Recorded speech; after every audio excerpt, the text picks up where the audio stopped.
আজকে ছিল অবির বন্ধুর বার্থডে, আর আমরা রেডি হয়ে চলে গেছি বার্থডে বাড়ি।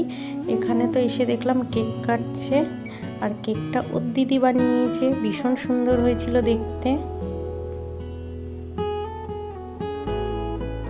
তারপর ওর দিদি কেকটা কেটে ওকে একটু খাইয়ে দিল, আর আমাদেরকেও দিয়ে দিয়েছিল খেতে, অবিকে দিয়ে দিয়েছে। আর অবি কেকটা খাচ্ছে, দেখো মুখের মধ্যে পুরো লেগে গেছে। আমি বললাম সুন্দর করে খাও।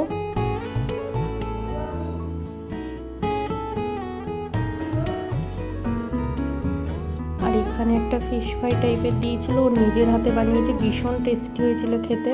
তারপরে দিয়ে দিয়েছে ফ্রাইড রাইস, আর ফ্রাইড রাইস, চিলি চিকেন, আর রসগোল্লা, চাটনি, পাঁপড় সবই ছিল। তারপরে আমি বললাম আমাকে আর অবিকে কথা ছবি তুলে দে।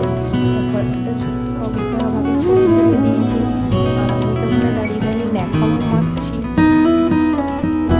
ন্যাকামো অনেক হলো, এভাবে ওভাবে অনেক ন্যাকামো মারলাম। ভিডিওটা ভালো লাগলে